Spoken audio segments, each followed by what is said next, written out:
സ്തോത്രം. നെഹമ്യാവിന്റെ പുസ്തകം എടുക്കാം, പ്രവചനമല്ല, നെഹമ്യാവിന്റെ പുസ്തകം എടുക്കാം.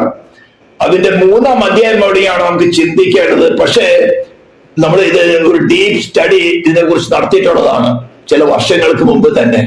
ഒരുപക്ഷെ നമ്മളതൊക്കെ ഒന്ന് മറന്നു പോയിട്ടുണ്ടാവും. നെഹമ്യാവിന്റെ മതിൽപ്പണിയില് വാതിലുകൾ എങ്ങനെ പണിയുന്നു എന്നുള്ള കാര്യമാണ് 3rd ചാപ്റ്ററിൽ വായിക്കുന്നത്. നമ്മൾ ചുരുങ്ങിയത് 4-5 ആഴ്ചകൾ ചിന്തിച്ചിട്ടാണ് ഈ നെഹമ്യാവിന്റെ മതിൽപ്പണിയെ കുറിച്ചുകൊണ്ട് ചിന്തിച്ചത്. അപ്പോൾ നെഹമ്യാവിന്റെ 1st ചാപ്റ്റർ വായിച്ചാല് സ്തോത്രം, 20-ാം ആണ്ടിൽ ക്രിസ്തവ മാസത്തിൽ ഞാൻ ശൂഷൻ രാജധാനിയിൽ ഇരിക്കുമ്പോൾ എന്റെ സഹോദരന്മാരിൽ ഒരുത്തനായ ഹനാനിയും യഹൂദയിൽ നിന്ന് ചില പുരുഷന്മാരും വന്ന് ഞാൻ അവരോട് പ്രവാസത്തിൽ നിന്ന് തെറ്റൊഴിഞ്ഞു പോയ യഹൂദന്മാരെ കുറിച്ചും യെരുശലേമിനെ കുറിച്ച് ചോദിച്ചു. അതിനവർ എന്നോട്, പ്രവാസത്തിൽ നിന്ന് തെറ്റൊഴിഞ്ഞു പോയ ശേഷിപ്പ് അവിടെ ആ സംസ്ഥാനത്ത് മഹാഘട്ടത്തിലും അപമാനത്തിലും ഇരിക്കുന്നു. യെരുശലേമിന്റെ മതിൽ ഇടിഞ്ഞും അതിന്റെ വാതിലുകൾ തീ വെച്ച് ചുട്ടും കിടക്കുന്നെന്ന് പറഞ്ഞു. ഈ വർത്തമാനം കേട്ടപ്പോൾ ഞാൻ ഇരുന്ന് കരഞ്ഞു. രാജകൊട്ടാരത്തിൽ പാനപാത്രമാകാനായിട്ട്, അതായത് രാജാവിനോട് ഏറ്റവും അടുത്ത ബന്ധമുള്ള നെഹമ്യാവാണ്. അവര് പോണെ പോട്ടെ, അവന്മാരുടെ തൊട്ടതേ എന്ന് പറഞ്ഞ് മറിഞ്ഞിരിക്കല്ല ചെയ്തത്. തന്റെ ജനത്തെ, ദൈവജനത്തെ കുറിച്ചുള്ള തന്റെ ആർദ്രത, തന്റെ ഹൃദയത്തിലുള്ള ഭാരം അവന് ദൈവസന്നിധിയിൽ കരയുവാനിടയാക്കി. ലോർഡ്, അവര് വളരെ അപമാനത്തിലിരിക്കുക. അയൽവാസികളായ സൻബല്ലത്തുമാര് തോബിയമാരെ കുറിച്ചുകൊണ്ട് നീ യെരമ്യാവിന്റെ പ്രവചനം ചെയ്ത ആലോചന നീ അത് നടത്തിയെടുത്തു. യെരുശലേമിൽ ആലയത്തിൽ ബാബിലോണില് നെബൂഖദ്നേസർ പിടിച്ചുകൊണ്ട് അവന്റെ ദേവന്റെ ആലയത്തിൽ കൊണ്ടുവച്ച ആയുധങ്ങളും ഉപകരണങ്ങളൊക്കെ കണക്ക് പ്രകാരം തൂക്കിക്കൊടുത്തു. കോരശ് രാജാവിനെ കൊണ്ട് നീ കൽപ്പന പുറപ്പെടുവിച്ചു. അഹശ്വേരോശ് രാജാവിന്റെ കാലത്ത് പിന്നെ കൽപ്പന പുറപ്പെടുവിച്ച് അതിൽ പണിവാൻ തുടങ്ങിയ ആലയം പണിവാൻ കൊണ്ട് കടന്നുപോയവര് ഇപ്പൊ ആലയപ്പണിയൊന്നും നടക്കുന്നില്ല. ആലയപ്പണി നടക്കാത്തതിന്റെ കാരണം എന്താ അറിയോ? ചുറ്റുപാട് മതിലുകളൊക്കെയും ഇടിഞ്ഞു കിടക്ക. തോന്നിയവരൊക്കെ വന്ന് ഇഷ്ടം പോലെ കൊള്ളാതിരന്തരം നടക്ക. ചില പുരോഹിതന്മാർ പോലും 70 ദിവസം പ്രവാസത്തിൽ കടന്ന് കട്ടത അനുഭവിച്ച് ബാബിലോണിന്റെയും മേദ്യോപേർഷ്യയുടെയും അതികഠിനമായ നിയമത്തിന്റെ ക്രൂരത മനസ്സിലാക്കി ഇവിടെ ദൈവത്തിന്റെ ന്യായപ്രമാണം അനുസരിക്കാൻ ബുദ്ധിമുട്ടെന്ന് പറഞ്ഞുകൊണ്ട് അന്യദൈവങ്ങളിലേക്ക് പോയി കയ്പ് കുടിച്ചവരാ. പാലും തേനും ഒഴുകുന്ന ദേശത്തേക്ക് സൗജന്യമായിട്ട് കൊണ്ടുവന്ന് ദേശം അവകാശമാക്കി കൊടുത്ത് നല്ല രീതിയിൽ നടക്കാവുന്ന വിധത്തിൽ ആരാധനപരമായിട്ടും മോറൽ പരമായിട്ടും സോഷ്യൽ രീതിയിലുമായിട്ടും എല്ലാ കൽപ്പനകളും കൊടുത്ത് ഇത് ചെയ്യണം, ഇതിനാൽ ജീവിക്കുമെന്ന് കൽപ്പനയും കൊടുത്ത് ദൈവം അവരോട് കൂടെ നടന്ന് ഒക്കെ അവരോട് കൂടെ വസിച്ച് ആലയത്തിൽ വസിച്ച് അവർക്ക് വേണ്ട കാര്യങ്ങളൊക്കെ ചെയ്തു കൊടുത്ത് സ്നേഹിക്കുന്ന ദൈവത്തിൽ നിന്ന് നീ ന്യായപ്രമാണം ഞങ്ങൾക്ക് കട്ടിയ ഇത് ചെയ്യാൻ ഞങ്ങൾക്ക് ബുദ്ധിമുട്ട് അത് പറഞ്ഞിട്ടുള്ളതാണ്. കുറച്ചും കൂടി കട്ടിയുള്ള ന്യായപ്രമാണമുള്ള ബാബിലോണിലേക്കും മേദ്യോപേർഷ്യന്റെ അടുത്തേക്ക് നയിച്ചത്. അവിടെ ചെന്നപ്പോ ഗുണം പിടിച്ചു. നെബൂഖദ്നേസർ ഉണ്ടാക്കിയ ബിംബത്തെ അയ്യോ എന്ന് പറഞ്ഞ് നമസ്കരിച്ചു. 3-4 പേര് മാത്രം നമസ്കരിക്കാതിരുന്നു. അവർക്ക് പ്രയാസം കൂടുതൽ, കട്ടതയുണ്ടായി. 45,000 പേരെ തിരിച്ചു വന്നത്. അതിനകത്ത് 4 പേര് മാത്രമേ, ശദ്രക് മേശക് അബേദ്നെഗോവും ദാനിയേലും മാത്രമേ നെബൂഖദ്നേസർ ഉണ്ടാക്കിയ ബിംബത്തെ നമസ്കരിക്കാതിരുന്നുള്ളൂ. ബാക്കിയുള്ളവരൊന്നും കുഴപ്പമില്ല, എല്ലാവരും വീട് നമസ്കരിച്ചു. ഇവിടെ ദൈവത്തെ ആരാധിക്കാനേ ബുദ്ധിമുട്ടുള്ളൂ. നെബൂഖദ്നേസർ ഉണ്ടാക്കി വെച്ച ബിംബത്തെ നമസ്കരിക്കാൻ ഒരു ബുദ്ധിമുട്ടുമില്ല.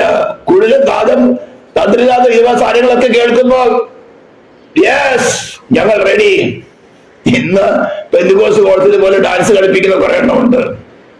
അന്നത്തെ നെബൂഖദ്നേസറിന്റെ ബിംബമാണ് ഇന്ന് പെന്തിക്കോസ്ത് കടന്നു വന്നിരിക്കുന്ന വ്യാജമായ ആരാധനകൾ, വ്യാജമായ ഉപദേശങ്ങൾ. യെസ് ഞങ്ങൾ റെഡിയാകാം. കൊള്ളൊന്ന് മീട്ടി തുടങ്ങിയാൽ മതി, രാഗമൊന്ന് വായിക്കാൻ തുടങ്ങിയാൽ മതി, ഞങ്ങൾ റെഡിയാ. ശരിക്ക് പഠിപ്പിച്ച് അവിടുന്ന് കൊണ്ടുവന്ന് 70 വർഷം കഴിഞ്ഞ് കൈപ്പൊക്കെ പിടിച്ചു നേരെ കാര്യമൊക്കെ മനസ്സിലാക്കി ദൈവത്തിന്റെ ന്യായപ്രമാണം അനുസരിച്ചോളാം എന്ന് പറഞ്ഞ് യെരൂശലേമിലേക്ക് വന്നതും ഈ പുരോഹിതന്മാര് ശ്രേഷ്ഠന്മാരായതുവരെ തന്നെ പോയിട്ട് അന്യജാതിക്കാരികളെ കല്യാണം കഴിച്ചു. ഇസ്രായേലിലെ പെമ്പിള്ളേരില്ലാഞ്ഞിട്ട്. ഇതാ സ്വഭാവം മനുഷ്യന്റെ. അല്പ സ്വാതന്ത്ര്യം കിട്ടിയാൽ ഉടനെ ദൈവത്തിന് തെറ്റിപ്പോയി. അതായത് ഞാൻ പറഞ്ഞാൽ ഏതും തുടങ്ങി മനുഷ്യന്റെ നേച്ചർ എന്ന് പറയുന്നത് ക്രിസ്തുവിനെ കൂടാതെ വാഴണം, എനിക്ക് തന്നെ ചെയ്യണം. ഇതൊക്കെ നമ്മൾ ഇടയ്ക്കിടയ്ക്ക് വെളിപ്പെടുത്തും. അവിടേക്ക് നെടുമ്പാട് ഇവിടെ കർത്താവെ നിന്നെ കൂടാതെയുള്ള ജീവിതം സാധ്യമല്ല, നിന്നെ കൂടാതെ രക്ഷാക്രമണം സാധ്യമല്ല. Lord please take me. വ്യസനത്തിലുള്ള മാർഗം എന്നിലുണ്ടോ എന്ന് നോക്കി ശാശ്വത മാർഗത്തിലേക്ക് തന്നെ നടത്തിയേ പറ്റുകയുള്ളൂ. യെസ്, ഞാൻ എന്ന് പറഞ്ഞ ഞാൻ അഴുക്ക് തിന്നുന്നവനാ, നിന്നെ കൂടാതെ ജീവിക്കണം എന്ന് ആഗ്രഹിക്കുക നടക്കുന്ന ജഡമെന്ന സ്വഭാവം എന്നെ ഉള്ളതാ. Please Lord take care of me. ഇത് നല്ല രീതിയിൽ സമർപ്പിച്ചാലേ നമുക്ക് സാധിക്കുകയുള്ളൂ. അങ്ങനെ നെഹെമ്യാവ് കരഞ്ഞു. രാജാവിനോട് സങ്കടം ഉണർത്തിച്ചു. രാജാവ് അവന് പോകാനുള്ള അവകാശം കൊടുത്തു. മാത്രമല്ല അവിടെ പോയി ചെയ്യേണ്ട കാര്യങ്ങളൊക്കെ പറഞ്ഞു കൊടുത്തു, അധികാരവും കൊടുത്തു. നെഹെമ്യാവിനെ യെരൂശലേമിന്റെ അധിപതിയാക്കിയിട്ടാണ് അയക്കുന്നത്. അയൽ രാജ്യങ്ങൾക്ക്, അയൽ സ്റ്റേറ്റുകൾക്കൊക്കെയും ആലയം പണിക്ക് ആവശ്യമായ കാര്യങ്ങൾ കൊടുക്കേണ്ട നിയമം കൊടുത്തു. മതിൽ പണിക്ക് ആവശ്യമായ തടി കാര്യങ്ങളൊക്കെയും കൊടുത്തു. അങ്ങനെ വന്നു. നെഹെമ്യാവ് ആദ്യമായിട്ട് അവിടേക്കൊന്ന് ചുറ്റി നോക്കി, ആരോടും പറഞ്ഞില്ല. അതിന്റെ ചാപ്റ്റർ 2 വേഴ്സ് 12 ഒന്ന് വായിക്കണം. ഞാനും എന്നോട് കൂടെ ചില പുരുഷന്മാര് രാത്രിയിൽ എഴുന്നേറ്റ്, എന്നാൽ യെരൂശലേമിൽ ചെയ്യുവാൻ എന്റെ ദൈവം എന്റെ മനസ്സിൽ തോന്നിച്ചിരുന്നത് ഞാൻ ആരോട് പറഞ്ഞിട്ടില്ലായിരുന്നു. ഞാൻ കയറിയിരുന്ന മൃഗമല്ലാതെ മറ്റൊരു മൃഗവും എന്നോട് കൂടെ ഉണ്ടായിരുന്നില്ല. അപ്പോൾ ദൈവം ആത്മീയമായ കാര്യങ്ങൾ ആത്മീയരല്ലാത്ത ആൾക്കാരോട് ഷെയർ ചെയ്യാതിരിക്കുക.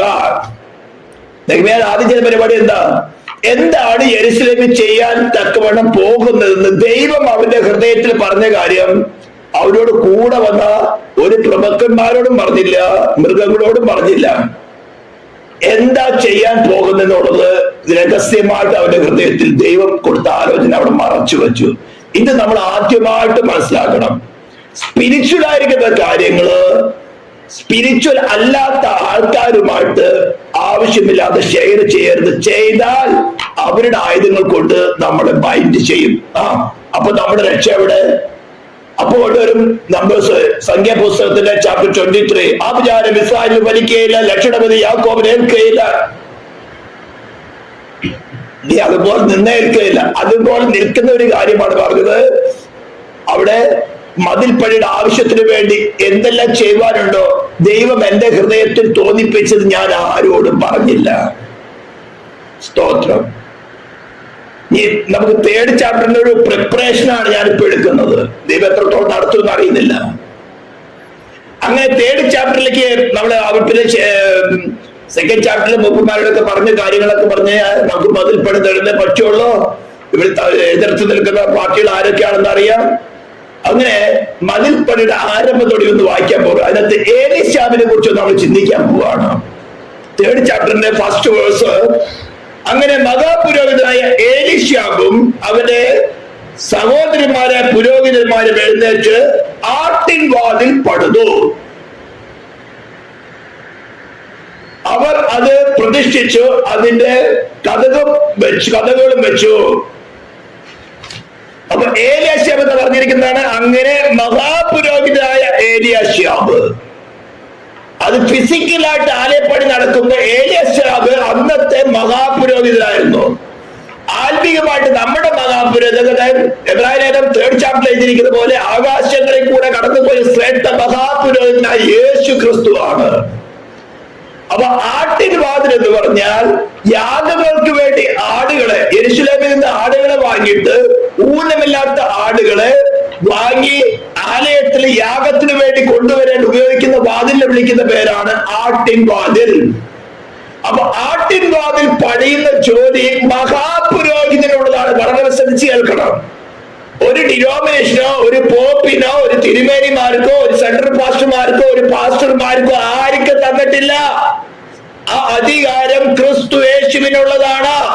നമ്മൾ ഓരോരുത്തർ പണിയുവാൻ തക്കവണ്ണം ദൈവം ആയുധങ്ങളായിട്ട് ഈ പറഞ്ഞ പാസ്റ്റർമാരെ അല്ലെങ്കിൽ ദൈവദാസന്മാരെ അഭിഷക്തനായ 5 ശുശ്രൂഷകളുണ്ട്. അപ്പോസ്തലൻ, പ്രവാചകൻ, സുവിശേഷകൻ, ഇടയൻ, ഉപദേഷ്ടാവ്. ഈ 5 വിധ ശുശ്രൂഷയിൽ കൂടെ നമ്മൾ പണിതെടുക്കുകയാണ്. അപ്പൊ ആട്ടിൻ വാതിൽ പണിയാനുള്ള അധികാരം, നമ്മെ പണിയുവാനുള്ള അധികാരം, ഇത് മനുഷ്യന്റെ ഡിനോമിനേഷന്റെ ഇഷ്ടമല്ല. നിന്നോട് സംസാരിക്കുന്ന നിന്റെ സൃഷ്ടിതാവ് നിന്റെ തന്നോടുകൂടെ സ്വർഗീയ സിംഹാസനത്തില് ഇന്നും അന്നും ഇരുത്തി നിനക്ക് നന്മയെന്ന് അവൻ കാണുന്ന അനുസരിച്ചുകൊണ്ട് നല്ലത് ചെയ്യുന്ന ക്രിസ്തുവാണ് സംസാരിക്കുന്നത്. ഹല്ലേലൂയ. ഇത് മുമ്പ് പ്രിപ്പയർ ചെയ്തൊരു മെസ്സേജ് അല്ല, ഞാൻ വീണ്ടും പറയുകയാണ്. ദൈവത്തിന്റെ ആത്മാവ് ഈ കേൾക്കുന്നവരോട് നമ്മളിത് യൂട്യൂബിലിടുന്നുണ്ട്. അപ്പൊ ആട്ടിൻ വാതില് പടുതിട്ട്, ഹല്ലേലൂയ, അപ്പൊ യാഗത്തിനെ കൊണ്ടുവരും. എന്തിനാ നിന്റെ മേൽ പണിയുന്നേ? നിന്റെ ദൈവത്തിന് പ്രസാദമുള്ള യാഗമായിട്ട് പണിയുവാൻ. അത് നമ്മുടെ റോമാക്കാരെ പഠിച്ചപ്പോ വായിച്ചതാണ് 12-ാം അധ്യായം. സ്തോത്രം. വീണ്ടും ജസ്റ്റ് ഓർമ്മിക്കാൻ വേണ്ടി ഇത് വായിക്കാം. സ്തോത്രം. നിങ്ങളുടെ ശരീരങ്ങളെ ജീവനും വിശുദ്ധിയും ദൈവത്തിന് പ്രസാദമുള്ള യാഗമായിട്ട് സമർപ്പിപ്പേൻ. Romance chapter 12. സഹോദരന്മാരെ, ഞാൻ ദൈവത്തിന്റെ മനസ്സറിവ് ഓർപ്പിച്ച് നിങ്ങളെ പ്രബോധിപ്പിക്കുന്നത്, നിങ്ങൾ ബുദ്ധിയുള്ള ആരാധനയായി നിങ്ങളുടെ ശരീരങ്ങളെ ജീവനും വിശുദ്ധിയും ദൈവത്തിന് പ്രസാദമുള്ള യാഗമായി സമർപ്പിപ്പേൻ. ഈ ലോകത്തിന് അനുരൂപമാകാതെ നന്മയും പ്രസാദവും പൂർണ്ണതയുമുള്ള ദൈവഗതം എന്നതും തിരിച്ചറിയേണ്ടതിന് മനസ്സ് പുതുക്കി രൂപാന്തരപ്പെടുവീൻ. അപ്പോൾ നമ്മളെ ആലയത്തില് ആട്ടിൻവാതിൽ കൂടെ കടത്തുവാൻ മഹാപുരോഹിതനായി ക്രിസ്തു തന്റെ 5 വിധ ശുശ്രൂഷകളിൽ കൂടെ നമ്മളെ ഒരുക്കുമ്പോൾ ഈ ആട്ടിൻവാതിൽ കൂടെ കടക്കണമെങ്കിൽ ഊനമില്ലാത്ത ആടുകളായിരിക്കണം. അതാണ് റോമലേഖനത്തിൽ പറഞ്ഞിരിക്കുന്നത്. നന്മയും പ്രസാദവും പൂർണ്ണതയുമുള്ള ദൈവഗതം എന്നത് അറിയണം. ദൈവത്തിന് പ്രസാദമുള്ള യാഗമായി തീരണം. അതിനാവശ്യമായത് എന്താ? ഈ ലോകത്തിന് അനുരൂപമാകാതെ. ഞാൻ ഇന്നലെ പറഞ്ഞല്ലോ, ശുശ്രൂഷ എന്താണ്? വിശുദ്ധമായതും സാമാന്യമായതും തമ്മിൽ വേർതിരിക്കുക. സാമാന്യമായ ആരാധനകള്, സാമാന്യമായ കൾച്ചറുകള്, സാമാന്യമായ സൊസൈറ്റികള്, സാമാന്യമായ ജീവിത രീതികളിൽ നിന്നും മാറിയിട്ട് ദൈവത്തിന് പ്രസാദമുള്ളതും നിന്റെ നിത്യമായ ജീവന് ഈ ലോകത്ത് വരുവാൻ ലോകത്തിലോ ദൈവത്തോടുകൂടെ നിരപ്പ് പ്രാപിച്ച് നിത്യമായ ജീവന് യോഗ്യമായത് എന്താണെന്ന് കണ്ടുകൊണ്ട് ദൈവം നിനക്ക് നൽകുന്ന മാർഗനിർദ്ദേശങ്ങളില് ശ്രേഷ്ഠ മഹാപുരോഹിതനായി ക്രിസ്തു തന്നെ നിനക്ക് നൽകുന്ന മഹാപുരോഹിതന് ഒരു നല്ല ആടായി ദൈവത്തിന് പ്രസാദമുള്ള യാഗമായിട്ട് അവ ആ കാൽവരിയുടെ യാഗപീഠത്തോട് ചേർത്ത് നിർത്തി നിന്റെ യാഗമായിട്ട് സമർപ്പിക്കത്തക്കവിധം സമർപ്പിച്ച് പണിതെടുക്കുവാനാണ് ഈ ശുശ്രൂഷയിൽ കൂടി നമ്മൾ സംസാരിക്കുന്നത്. ഹല്ലേലൂയ. അപ്പൊ എലിയാശീബ് എന്ന സ്ഥാനത്ത് നിൽക്കുന്നത് മഹാപുരോഹിതനായ ക്രിസ്തുവിന്റെ സ്ഥാനത്താണ് എലീശാവ് നിൽക്കുന്നത്. അപ്പൊ ആട്ടിൻവാതിൽ പണിയുന്നത് പാസ്റ്റർമാരല്ല, ശുശ്രൂഷകന്മാരല്ല, പക്ഷെ അവരൊക്കെ ദൈവം ഒരു ടൂളായിട്ട് ഉപയോഗിക്കുന്നത് മാത്രം.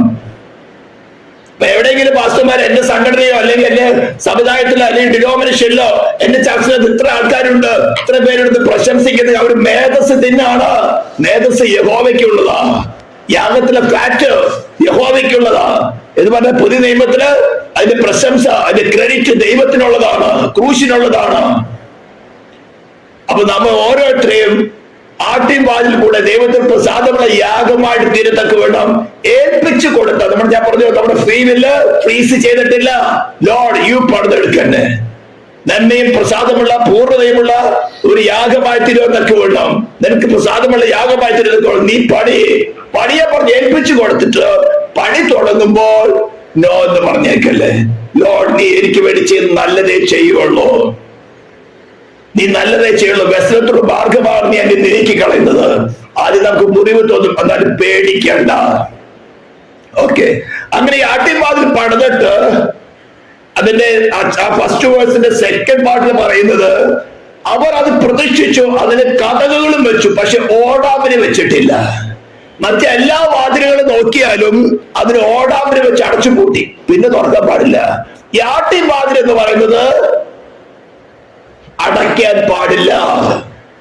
ഈ 8 ബില്യനുള്ള ഈ മാനവജാതി മുഴുവനും രക്ഷ പ്രാപിക്കണമെന്ന ആഗ്രഹത്തോടു കൂടിയാണ് ദൈവം തന്റെ പുത്രനെ പരമയാഗമായിട്ട് മാനവജാതിയുടെ ഗുണം നോക്കിയിട്ടല്ല, ശത്രുക്കളായിരിക്കുമ്പോൾ തന്നെ ദൈവത്തോട് നിരപ്പിക്കാൻ തൊക്കെ വേണം. നമ്മൾ ഇന്നലെ പഠിച്ചതുപോലെ പരമയാഗമായി തീർന്ന് ആ ലോകത്തെ ക്രിസ്തു മുഖാന്തരം ദൈവത്തോട് നിരപ്പിക്കുന്ന ശുശ്രൂഷയാണ് ഈ മഹാപുരോഹിതന്റെ കൈക്കീഴെ ഇണങ്ങി നിന്നുകൊണ്ട് അവനോട് കൂടെ ചേർന്ന് നിൽക്കുന്ന ശുശ്രൂഷന്മാര് കൂടെ ചേർന്നെടുക്കുന്നു. അല്ലാത്ത ഡ്യൂപ്ലിക്കേറ്റ് 99% ഉണ്ടാകാം. ഹല്ലേലൂയ, ഹല്ലേലൂയ, സ്തോത്രം. അപ്പോൾ അവര് കതക് വെച്ചു, പക്ഷെ ഓടാമ്പിൽ വെച്ചില്ല. നമ്മൾ താഴോട്ട് വായിച്ചു നോക്കുമ്പോൾ ഓരോ വാതിലുകൾക്കും ഓടാമ്പില് വെച്ചു. പഴയ വാതില് എന്ന് പറഞ്ഞാൽ നമ്മുടെ പഴയ മനുഷ്യന്റെ സ്വഭാവം നമ്മൾ വീണ്ടും എത്തിപ്പിടിക്കത്തക്കാണ്. ഫറവോന്റെ അടുത്ത് ഫറവോന് സൈന്യമായിരുന്നു അവൻ എത്തിപ്പിടിക്കാൻ നോക്കിയത്. ചോരത്തിൽ ആചരിച്ച് ജനത്തെ എത്തിപ്പിടിക്കുന്നതിന് സമ്മതിച്ചില്ല.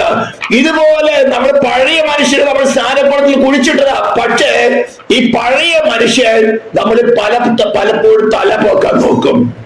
ജഡിക സ്വഭാവങ്ങള്, ഈ ലോകത്തിലൂടെ അനുരൂപമാകാനുള്ള സ്വഭാവങ്ങള്, ജഡിക താല്പര്യങ്ങള്, ഇതൊക്കെ പലപ്പോഴും തലപ്പൊക്കാൻ നോക്കുമ്പോൾ അതിന് വാതിലും ഓടാമ്പലും വെച്ച് അടച്ചു പൂട്ടണം. അല്ലെങ്കിൽ പഴയ പാട്ടും പഴയ അന്യഭാഷയൊക്കെ പാടും പുറമെ കണ്ടു കഴിഞ്ഞാൽ ആത്മീകനെന്ന് തോന്നും. പക്ഷെ ആത്മാവിൽ ഗ്രഹിക്കുന്നവർക്ക് അറിയാം ഇവൻ പഴയ വാതിൽ പൊളിച്ചു, ഓടാമ്പൽ തുറന്നു കൊടുത്തു. ഇവന്റെ പഴയ മനുഷ്യൻ ഈ ലോകത്തിന് അനുരൂപമായിരുന്ന, ഈ ലോകത്തിന്റെ ഇന്നലെ പഠിച്ചതുപോലെ ക്രിസ്തുവിനുള്ള വാഗ്ദത്തങ്ങൾക്ക് അവകാശമില്ലാതെ, ക്രിസ്തുവിനെ കൂടാതെയുള്ളവര് ലോകത്തിൽ ദൈവമില്ലാതെ ജീവിച്ചിരുന്നവരെ പോലെ ആയിത്തീർന്നിരിക്കുന്നു, ഫ്ലഷലി ആയിത്തീർന്നിരിക്കുന്നു. ഇതിനെ വിളിക്കുന്ന പേരാണ് ജഡികൻ. പ്രാകൃത മനുഷ്യൻ ക്രൂശിക്കപ്പെട്ട ക്രിസ്തുവിന്റെ സുവിശേഷം കേട്ടുകൊണ്ട് അവൻ ദൈവഭാഗത്തേക്ക് വരുമ്പോഴാണ് അവനെ ആത്മീകൻ, പരിശുദ്ധാത്മാവിൽ നിയന്ത്രിക്കപ്പെടുന്നവന്റെ അർത്ഥമുള്ള ആത്മീകൻ എന്ന് വിളിക്കുന്നത്. പുറമെ ജാട കാണിക്കുന്നതല്ല, പരിശുദ്ധാത്മാവിലെ നിയന്ത്രണത്തിൽ നടക്കുന്ന വിളിക്കുന്ന പേരാണ് ആത്മീകൻ. അന്യഭാഷ പറയുന്നവരല്ല, സ്റ്റേജ് തകർക്കുന്നവരല്ല, ആത്മാവിലാൽ നിയന്ത്രിക്കപ്പെടുന്നവൻ. അതിൽ നിന്ന് തെറ്റി ജഡത്തിൽ നിയന്ത്രിക്കപ്പെടുന്നവനെ വിളിക്കുന്ന പേരാണ് ജഡികൻ. അല്ലെങ്കിൽ നല്ല ഭാഷയിൽ പറഞ്ഞ നായ. ഛർദിച്ചത് വീണ്ടും തിന്നുന്ന, അല്ലെങ്കിൽ പന്നി കുളിപ്പിച്ചിട്ട് വീണ്ടും അഴുക്കിലേക്ക് പോകുന്ന പന്നി എന്ന് വിളിച്ചിരിക്കുന്നത്. ഇത് വരാതിരിക്കാൻ അറിയാമോ? പഴയ വാതില് നല്ലവണ്ണം പടുത് ഓടാമ്പില് ബോൾട്ട് ഇട്ട് നല്ലവണ്ണം ഉറപ്പിക്കണം. പഴയ മനുഷ്യൻ, ഞാൻ ഇന്ന സ്നാനക്കുളത്തിൽ കുഴിച്ചിട്ടതാ, നീ അവിടെ പോയി കിടക്ക്. ഈ ശരീരം പ്രാണനാത്മാവ് ഞാൻ എന്റെ വീണ്ടെടുപ്പുകാരനെ ക്രിസ്തുവിന് കൊടുത്തിട്ടുള്ളതാ, എന്റെ ഫ്രീവിൽ ഞാൻ കൊടുത്തിട്ടുള്ളതാ. അപ്പോൾ നാട്ടുപാടിനെ കുറിച്ചാണ് നമ്മൾ പഠിക്കുന്നത്. ഈ ഏലിയാശീബിന് ഒരു ചെറിയൊരു അബദ്ധം പറ്റിയ, നമ്മൾ ക്രിസ്തുവിന് പറ്റുന്ന കാര്യമല്ല, ഹ്യൂമാനിറ്റിയില് ഈ ഒരു ഏലിയാശീബിന് ചെറിയൊരു അബദ്ധം പറ്റിയ കാര്യമാണെന്ന് ചിന്തിക്കാൻ, അതുകൊണ്ട് ചിന്തിച്ചിട്ട് നമുക്ക് അടുത്ത ശരിക്കും കിടക്കണം. ചാപ്റ്റർ 13 എടുക്കുക, നെഹെമ്യാവിന്റെ പുസ്തകം ചാപ്റ്റർ 13 എടുക്കുക. അതിന് വേഴ്സ് 4 തുടങ്ങി. അതിനു മുമ്പേ നമ്മുടെ വേഴ്സ് 1 തുടങ്ങി വായിക്കാം. ചാപ്റ്റർ 13 വേഴ്സ് 1 തുടങ്ങി. അന്ന് ജനങ്ങൾക്ക് മോശയുടെ ന്യായപ്രമാണ പുസ്തകം വായിച്ചതിൽ അമോര്യരും മോവാബ്യരും ദൈവത്തിന്റെ സഭയിൽ ഒരു നാളും പ്രവേശിക്കരുത്, അവർ അപ്പം വെള്ളം കൊണ്ട് ഇസ്രായേൽ മക്കളെ എതിരേറ്റു വരാതെ അവരെ ശപിക്കേണ്ടതിന് അവർക്ക് വിരോധമായി ബിലിയാമിനെ കൂലിക്ക് വിളിച്ചു. എങ്കിലും നമ്മുടെ ദൈവം ആ ശാപത്തെ അനുഗ്രഹമാക്കി എന്ന് പുസ്തകത്തിൽ എഴുതിയിരിക്കുന്നത് കണ്ടു. ആ ന്യായപ്രമാണം കേട്ടപ്പോൾ അവർ സമ്മിശ്ര ജാതികളെ ഒക്കെയും ഇസ്രായേലിൽ നിന്ന് വേർതിരിച്ചു. അതിനു മുമ്പേ തന്നെ നമ്മുടെ ദൈവത്തിന്റെ ആലയത്തിന്റെ അറകൾക്ക് മേൽവിചാരകനായി നിയമിക്കപ്പെട്ടിരുന്ന ഏലിയാശീബ് പുരോഹിതൻ, 3-ാം അധ്യായത്തില് ക്രിസ്തുവിന് സാമ്പിളായിട്ട് നിന്ന, ഉദാഹരണമായിട്ട് നിന്ന ഏലിയാശീബ് പുരോഹിതൻ ആലയം പണി ചെയ്തു. ആട്ടിവാതിലിന്റെ പണി നടത്തി. ദൈവത്തിന്റെ യാഗത്തിന് കൊണ്ടുവരേണ്ട ശുദ്ധിയുള്ള ആടുകളെ കൊണ്ടുവരേണ്ട ആ വാതിലിന്റെ പണി നടത്തി. വാതിൽ വെച്ചു, പക്ഷെ ഓടാമ്പല് വെച്ചില്ല. കാരണം ആലയത്തിലേക്ക്, ദൈവത്തിന്റെ ആലയത്തിലേക്ക് ആടുകൾ വരുന്ന തടയുവാൻ സ്വർഗത്തിലായിട്ട് ഭൂമിയിലായിട്ട് ഒരു ദുഷ്ട മനുഷ്യർക്കും ഒരു ദുരാത്മാവിന് അധികാരമില്ല. സ്വർഗത്തിലും ഭൂമിയിൽ സകല അധികാരമുള്ളവനാണ് ആട്ടുവാതിൽ പണിയുന്നത്. എന്നാൽ അതിന്റെ വേഴ്സ് 13 വേഴ്സ് 6 ആദ്യം വായിക്കണം.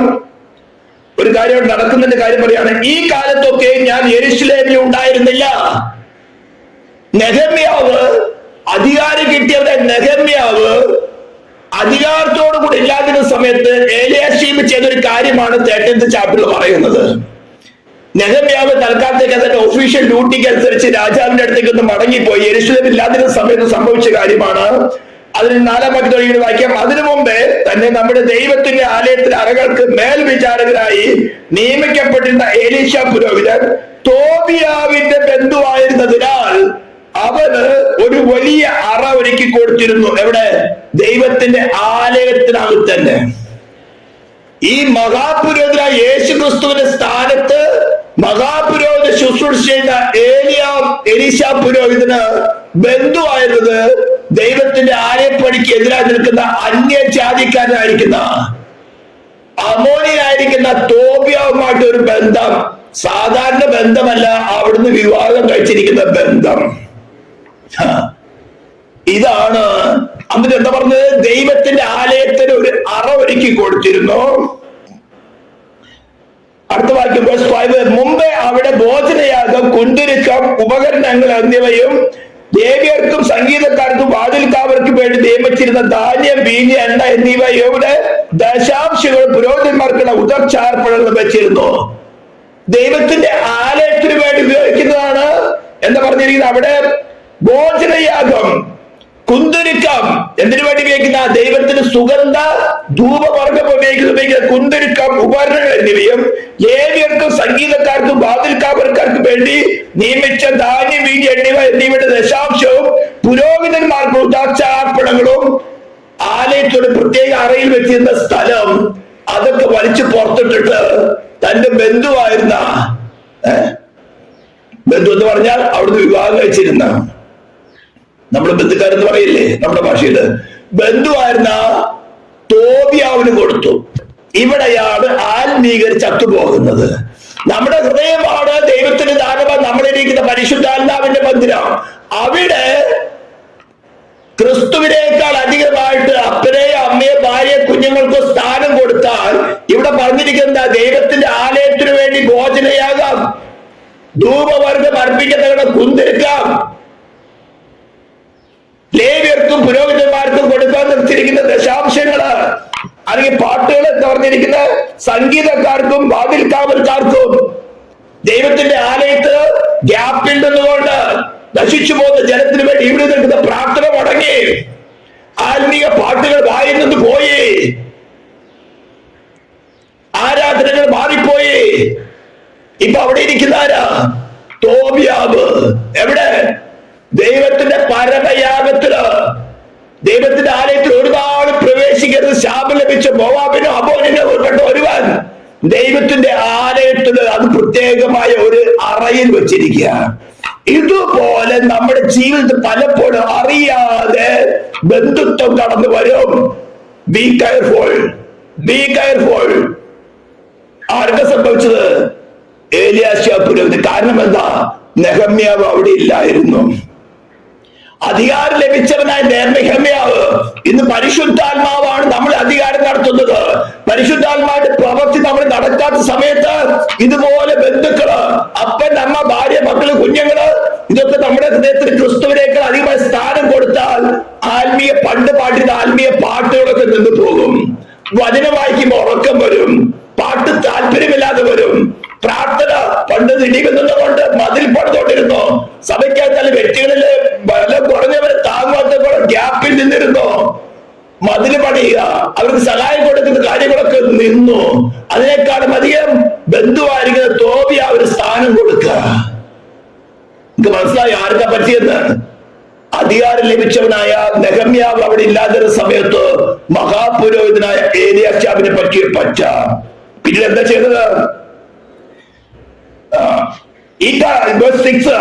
ഇക്കാലത്തൊക്കെ ഞാൻ യെരൂശലേമിൽ ഉണ്ടായിരുന്നില്ല. ബാബേൽ രാജാവായ അഹസ്വേരോശിന്റെ 32-ാം ആണ്ടിൽ അവൻ രാജാവിന്റെ അടുക്കൽ പോയിരുന്നു. ഞാൻ രാജാവിന്റെ അടുക്കൽ പോയിരുന്നു. കുറെ നാൾ കഴിഞ്ഞിട്ട് ഞാൻ രാജാവിനോട് അനുവാദം വാങ്ങി യെരൂശലേമിലേക്ക് വന്നാറ്. ഏലീശാബ് തോബിയാവിന് ദൈവത്തിന്റെ പ്രാകാരത്തിൽ ഒരു അറ ഒരുക്കി കൊടുത്തതിനാൽ ചെയ്ത ദോഷം ഞാൻ അറിഞ്ഞു. അതെനിക്ക് അത്യന്ത വ്യസനമായി. ദൈവത്തിന്റെ പരിശുദ്ധാത്മാവ് ദുഃഖിക്കാൻ പറഞ്ഞതാണ്. നമ്മൾ വാചനം വായിക്കുമ്പോൾ ദൈവത്തിന്റെ പരിശുദ്ധാത്മാവിനെ ദുഃഖിപ്പിക്കരുത്. അധികാരം പരിശുദ്ധാത്മാവിനുള്ളതാണ്. ദൈവത്തിന്റെ ദാനമായി നിങ്ങളിൽ ഇരിക്കുന്ന പരിശുദ്ധാത്മാവിന്റെ മന്ദിരമാകുന്ന നിങ്ങളുടെ ശരീരം. അവിടെ വേണ്ടത്ര സ്ഥാനങ്ങൾക്ക് സ്ഥാനം കൊടുത്താൽ പരിശുദ്ധാത്മാവ് ദുഃഖിക്കുന്ന പോലെ ഇവിടെ ഇത് അറിഞ്ഞപ്പോൾ നെഹമ്യാവ് ദുഃഖിച്ചിരുന്നു. അതെനിക്ക് അത്യന്ത വ്യസനമായതുകൊണ്ട് ഞാൻ തോബിയാവിന്റെ വീട്ടു സാമാനങ്ങളൊക്കെ അറയിൽ നിന്ന് പുറത്ത് എറിഞ്ഞു കളഞ്ഞു. മനസ്സിലാവുന്നുണ്ടോ? നമ്മുടെ രക്ഷയുടെ പാതയിൽ ക്രിസ്തുവിന് സിംഹാസനം വെക്കേണ്ട സ്ഥാനത്ത് വേറെ ഏതെങ്കിലും സ്ഥാനം അതിലേക്ക് എന്ന് പറഞ്ഞ ബന്ധുക്കളെ മക്കളെ കളയുന്നല്ല പറയുന്നത്. First preference to God, first preference to our spiritual life. അതിൽ നിന്ന് ഡീവിയേറ്റ് ചെയ്താൽ ഇതെല്ലാം ദൈവത്തിന്റെ പരിശുദ്ധാത്മ സമയമെടുക്കും. ദൈവദാസന്മാരെ കൂടെ ശുശ്രൂഷ കൂടിയാണ് സംസാരിക്കുന്നത്. ഇതൊക്കെ വലിച്ചെറിഞ്ഞ് കളയുക. പിന്നെ ഞാൻ കൽപ്പിച്ചിട്ട് അവർ ആ അറകളെ ശുദ്ധീകരിച്ചു, ദൈവത്തിന്റെ ഉപകരണങ്ങളും ഗോത്രയാകും കുന്തിരിച്ചു, ഞാൻ വീണ്ടും അവിടെ വരുത്തി എന്ന് പറഞ്ഞിരിക്കുന്നത്. ഞാൻ കൽപ്പിച്ചിട്ട് ആ അറയെ ശുദ്ധീകരിച്ചു. കുഞ്ഞാടിന്റെ രക്തത്തിൽ ആ ഹൃദയത്തെ ശുദ്ധീകരിക്കുക. സ്തോത്രം. അവൻ സകല പാപം പോക്കി നമ്മെ ശുദ്ധീകരിക്കുന്നു. അവന്റെ രക്തം സകല പാപം പോക്കി ശുദ്ധീകരിക്കുന്നു. ശുദ്ധീകരിച്ചതിന് ശേഷം നടക്കുന്നത് ദേവാലയത്തിലെ ഉപകരണങ്ങളും ഭോജനയാകും കുന്തിരിക്കും ഞാൻ വീണ്ടും അവിടെ വരുത്തി.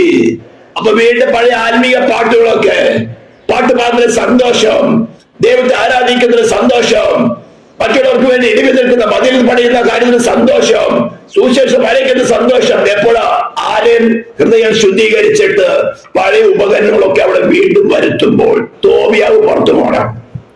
ദൈവത്തിന്റെ ആലയത്തില് തോബിയാവിന് സ്ഥലമില്ല. ദൈവത്തിന്റെ ആലയത്തിൽ ഒരു നാൾ പ്രവേശിക്കുന്ന ശാപം കിട്ടിയ അമ്മോനിനാണ് തോബിയാവ്. ഹല്ലേലൂയ. ലേവ്യർക്ക് ഉപജീവനം കൊടുക്കായികയാൽ വേല ചെയ്തത് ലേവ്യരും സംഗീതക്കാരും ഓരോരുത്തരും താന്താന്റെ നിലത്തിലേക്ക് പോയി കളഞ്ഞു. ആരാധന നടക്കുന്നില്ല. ദൈവത്തിന് സ്തോത്രയാഗം അർപ്പിക്കാനുള്ള സംഗീതക്കാര്, ദൈവത്തിന് യാഗം അർപ്പിക്കേണ്ട ലേവ്യര് അവർ പട്ടിണിയായി. അവർ പോയി കളഞ്ഞു. ആലയപ്പണി മുടങ്ങി. ഇതാ പെന്തിക്കോസിന് സംഭവിച്ചിരിക്കുന്നത്. ആലയത്തിനകത്ത് രാഷ്ട്രീയക്കാര്, ബന്ധുക്കള് ദൈവത്തിന് കൊടുക്കേണ്ട സ്ഥാനത്ത് കളയുമ്പോൾ സ്ഥാനം കൊടുത്താൽ നിന്റെ രക്ഷയാണ് നഷ്ടപ്പെടുന്നത്. പിന്നെ താല്പര്യമില്ല, വചനം വായിക്കാൻ താല്പര്യമില്ല.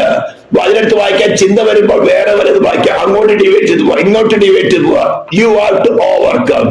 ഹൃദയത്തിൽ അന്യായമായി കടന്നു വന്നിരിക്കുന്ന തോബിയാവന്മാരെ നീ തന്നെ വലിച്ചെറിഞ്ഞ് കളയണം. പരിശുദ്ധാത്മാവ് നിനക്ക് പ്രേരണ തരുള്ളൂ ഇങ്ങനെ പ്രസംഗങ്ങളിൽ കൂടെ. You have to do it. It is your duty. കാര്യം നിങ്ങൾക്ക് വ്യക്തമായി മനസ്സിലാകുന്നു തോന്നുന്നു. പാസ്റ്ററെ പ്രാർത്ഥിക്കണം എന്ന് പറഞ്ഞ കാര്യമില്ല. നിങ്ങൾക്ക് വേണ്ടി ഞാൻ പ്രാർത്ഥിക്കുന്നുണ്ട്, ജാഗരിക്കുന്നുണ്ട്. ആത്മീയ അവസ്ഥകളെ മനസ്സിലാക്കിയിട്ടാണ് ഞാൻ പ്രസംഗിക്കുന്നത്. ദൈവത്തിന്റെ പരിശുദ്ധാത്മാവ് നമ്മൾ സംസാരിക്കുന്നത്. അതുകൊണ്ട് പഴയ വാതിൽ അടച്ചുപൂട്ട. ദൈവത്തിന്റെ ആലയത്തിലേക്ക് ആളുകൾ വരേണ്ട ആട്ടുവാതിൽ എപ്പോഴും തുറന്നിരിക്കുന്നതാ. അത് പണിത് ഏലീശ മഹാപുരോഹിതനായ ക്രിസ്തുവേശുവാണ്. ആലയത്തിൽ തോബിയാന്മാർക്ക് സ്ഥാനമില്ല. ആലയത്തിൽ വരേണ്ടതാ ദൈവത്തിന് പരമയാഗം അർപ്പിക്കുന്ന ഭോജനയാഗം, കുന്തിരിക്കം, യാഗത്തിന് ഉപയോഗിക്കുന്ന സുഗന്ധ ധൂപവർഗം അർപ്പിക്കുന്ന കുന്തിരിക്കം. ഹല്ലേലൂയ. ഇങ്ങനെ ആലയത്തിലെ ഉപകരണങ്ങളാണ് നമ്മുടെ ഹൃദയത്തിൽ ഇരിക്കേണ്ടത്. അതിനുപയോഗിച്ചുകൊണ്ട് ദൈവത്തിന് യാഗം കഴിക്കുക. അപ്പോഴാണ് പാട്ടുപാടേണ്ട സന്തോഷം, എപ്പോഴും വായിൽ സ്തുതിഗീതങ്ങൾ വരുന്നത്. കാര്യം നിങ്ങൾക്ക് മനസ്സിലായെന്ന് തോന്നുന്നു. ജസ്റ്റ് ഒന്ന് ഓർപ്പിച്ച് ഉണർത്തുന്നതേ ഉള്ളൂ. ഇതിന്റെ ഓർമ്മയാണ് നമ്മൾ ഈ കർത്തൃമേശിൽ കൂടെ നമ്മൾ ഡിക്ലെയർ ചെയ്യുന്നത്. Lord, you are my salvation. ഇതിനു വേണ്ടി നീ സഹിച്ച കഷ്ടത എത്ര വലുത്. ഇതിന്റെ ഓർമ്മ ഒന്നും കൂടി പുതുക്കിക്കൊണ്ട് നമ്മുടെ ഹൃദയങ്ങളൊക്കെ ഒന്ന് ശുദ്ധി ചെയ്തിട്ട്, Lord help me, help me, help me throw it out whatever it is not required. നീ എനിക്ക് വെളിപ്പെടുത്തി തരുമ്പോൾ യെസ്, ഞാൻ പിന്നെ നിന്റെ കയ്യിൽ ഏൽപ്പിക്കും, ഞാൻ തന്നെ ചെയ്തു കൊള്ളാം. Help me.